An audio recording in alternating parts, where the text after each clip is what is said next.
It has come to our notice that Sir Jim Ratcliffe is going to attend his first United game at Old Trafford, and I'm going to let you know which game is all about that. And Ten Hag makes a decision on who is staying and leaving as far as Amad Diallo and Facundo Pellistri's future is concerned at the club of Manchester United. Welcome to the United Matters channel. How are you guys? I know you're watching us from my group by the names of Rock and David. Smash the like button, comment and share if you're watching us for the very first time. Endeavor to subscribe to this channel so as not to miss out on stories that we do upload in here on a daily. It's the 10th of January, that is the 10th day of the month and of the year, and we're here to bring you the latest news and information as far as everything is really concerned Man United wise. Diallo talking about his goal that he scored against Wigan and how important it was and what it meant for him. So we are going to be having an action-packed video, right? So continue to subscribe and turn on your notification bell to see to it that everything really goes on as to plan, to get notified every time I upload a video onto this channel. And let's start it off with this story coming in through from the Mail. It's a decision made by Erik Ten Hag that he wants to keep Amad Diallo at Man United this month, but will allow Facundo Pellistri to go out on loan. So this tells you that Erik Ten Hag is obsessed with a left-footed player to play onto the right attacking side of the midfield. Amid this, Facundo Pellistri coming up on the field of play and really putting in a lot of effort as a right winger. Looks like Ten Hag doesn't want to play with a right-footed player onto that side. I mean, look at Amad Diallo when he came on through and really played against the side of Nottingham. The cameo he had was really beautiful, but we are all shocked that he never made it to the match squad as we played against Wigan Athletic, a game that I thought he was going to obviously get into the starting 11. And I think this was the time for Amad Diallo to capitalize onto this chance because Anthony is injured. He got a hamstring injury as we played Nottingham Forest, and that's why Ten Hag took him off and brought on Amad Diallo. But Diallo also looks like he needs to obviously cope up to the best of this club of Man United. But for me, Facundo Pellistri, I love the player, and I think it's really one of those decisions that I really had to make because Ten Hag failed to loan him out, during the summer transfer window, and he said, I'm going to keep him at the club of Man United, and he got some game time, but not all that the best that any player at his age will obviously want, because he's like 21 years of age, because he came in through at United at the age of 18, and that was in 2020. So this year is going to make like 20, I think it's like 20, was he 18? Yeah, 18. So 4 years later, he's like 21, 22 years of age, and it takes you exactly to where we are as a club of Man United, that we have good talent, but what are we going to use it for? And sometimes I don't blame Erik Ten Hag because you can't keep players who are really inexperienced a lot in your squad. Look at it. So I sometimes feel for him that he's spoiled, he's spoiled for choice, and he'll go for Amad Diallo because Amad Diallo is going to hate to prove him right. And for Facundo Pellistri, he's a right-footed player, and on the left attacking side of the midfield where Facundo would have gone hate to play, there is Garnacho and Rashford. So I think the best thing to do is get this guy alone. And I was happy to hear that very many teams are really lining up to get him on loan. And who are they willing to get on loan? It's none other than Facundo Pellistri. And this guy came in through and really told us that a host of clubs are interested in taking Facundo Pellistri on loan for the second half of the season. Manchester United are likely to listen to approaches with their schedule reduced due to an exit from Europe and the Carabao Cup. So the reason as to why these players were kept at Man United, Ten Hag knew it that he had a very huge task ahead of him as he was playing in 4 tournaments: the Champions League, Carabao Cup, FA Cup, and the Premier League. Now that it has been reduced to only the Premier League and FA Cup, he believes that he can live without these players. And let's go to the teams that are really interested in signing this guy. The first team was Villarreal, who are set to submit a formal offer to Man United for Facundo Pellistri, potentially including a buy option in the deal. That was Mundo Deportivo coming in from Spain. They are interested into Facundo Pellistri. Now, Villarreal is really a good side, and they're willing to offer 10 million euros to 20 million euros.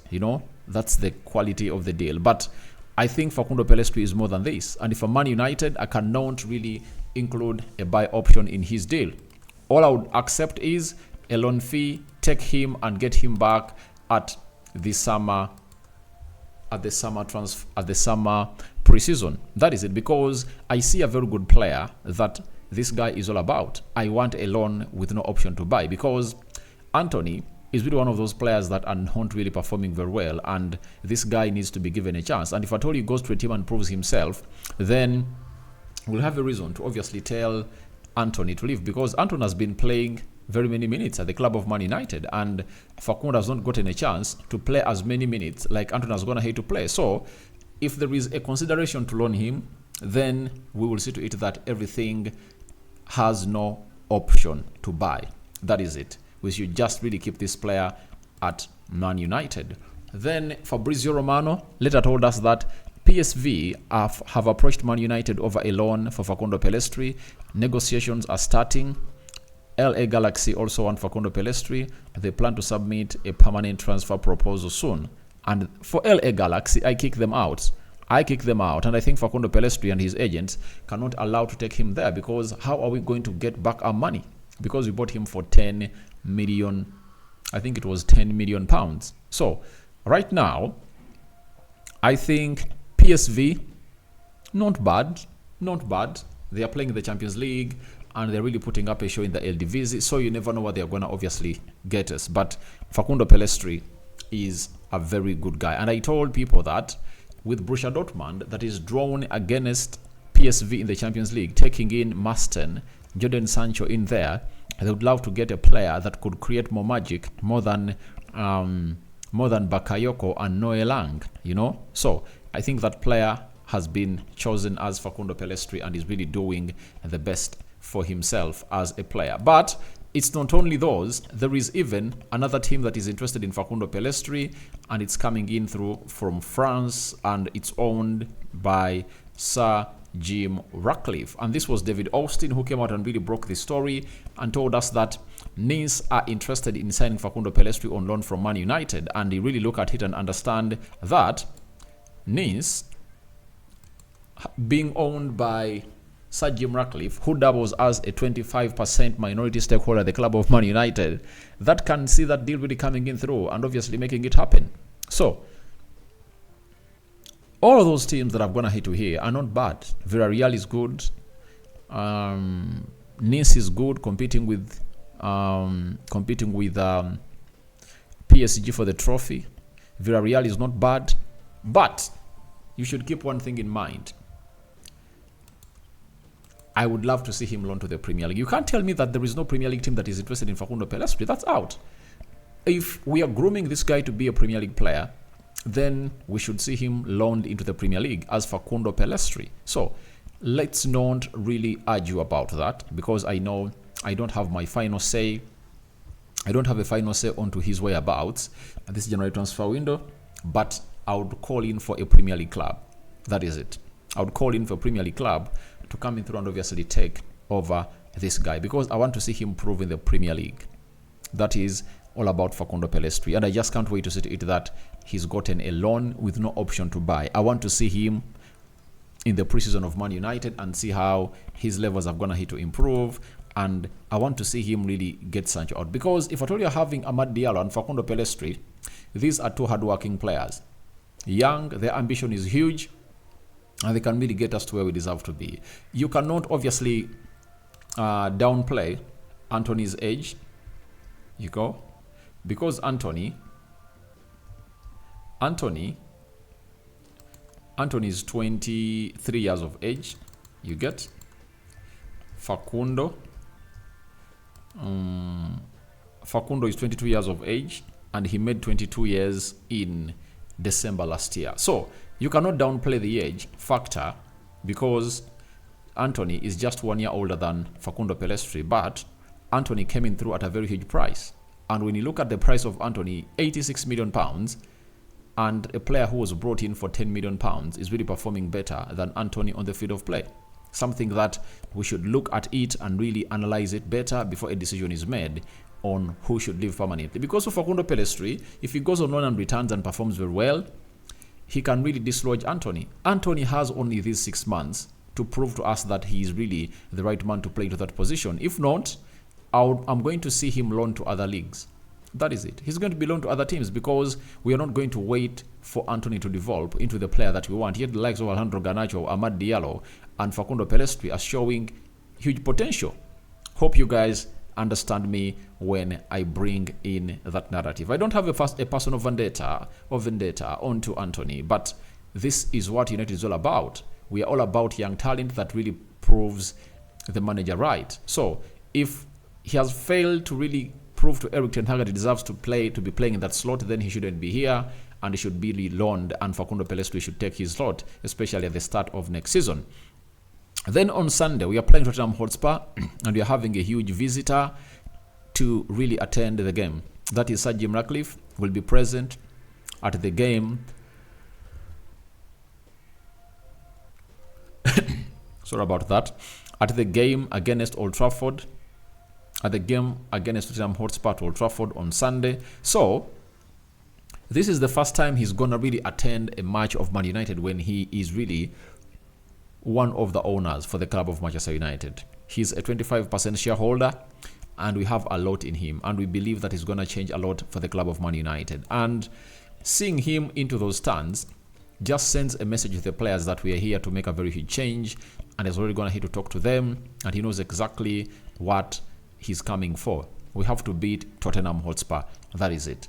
In front of the new football operation shareholder, the club of Man United.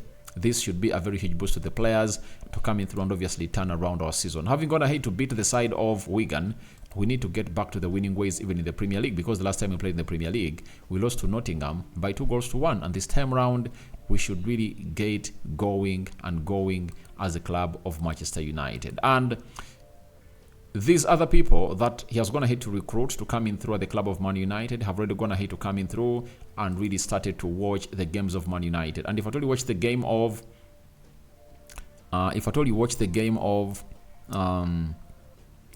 Manchester United versus Wigan, this is David Gill. He was working with Sir Alex Ferguson, and he really left with Sir Alex Ferguson in 2013. This is Brasfold. You know him very well. He's the head of the sports department at Ineos, and this is Jean-Claude Blanc, and he's gonna be the new CEO of the club of Man United after the announcement is made by the Premier League that the approval of Sir Jim Ratcliffe's 25% minority stake has been made. So when you look at these three, they're going to be the new brains at the club of Man United. This one comes in with a huge experience. He worked with Sir Alex Ferguson, and was responsible for obviously signing in very many players. And they've gone ahead to obviously bring him on because of his experience. They want to share the experience of the club of Man United and what special thing he did to take United back to the winning ways. You get? So, the only two other lacking people are the head of recruitment and the sporting director, who are expected to be Paul Michu and Ashton coming in from Newcastle, and that is going to be looking good. So I would love to see to it that we are having a CEO who can obviously engage the media. And you look at Brestfield, he has also gone ahead to engage the media. Sir Jim Ratcliffe has already gone ahead to meet the Manchester United fund trust. Is it the trust fund? To obviously address all what he believes is going to do for the club of Man United, and that is really great. So that's a plus for the club of Man United, and let's wait and see how that really pans out. Lastly, let's talk about Diego Diallo. His 21st minute goal he scored against Wigan Athletic has come out, obviously make very many haters silence their mouths. They've gone ahead to shush their mouths, and they're really down there very dumb. Now, Diallo, on his opening goal versus Wigan, he said, "This goal gave us more confidence. We needed this goal to be calmer and not rush to score. We created a lot of things and we could have scored more. That's what we missed today." So he's proud of the goal he went ahead to score, and it was really beautifully taken, as you see him there on the ball, and he's obviously turning out to be one of the players. And I still come out here and insist, why would someone say Diego Diallo is not worth to be a player of Man United? I really ask myself why. No team in the Premier League doesn't want to have a player like Diego Diallo. That is it. If it's Man City, they would love Diego Diallo. Good defensively, good going forward. Right? So, I don't know why people are really selling a narrative that he's not a player for Man United. So guys, thank you very much for watching. Tell me thoughts about Ahmad to stay and Facundo Pellistri to leave. Ten Hag makes Facundo Pellistri and Amad Diallo decision or transfer decision. And what do you make about Sir Jim Ratcliffe coming in through to really watch his first game as a 25% minority stakeholder for the club of Man United? Then lastly, what is it all about this other guy who goes by the names of Diallo and the goal he scored against Wigan Athletic? May the living to God bless you abundantly, the Muslims. Barakallahu fikum. We out.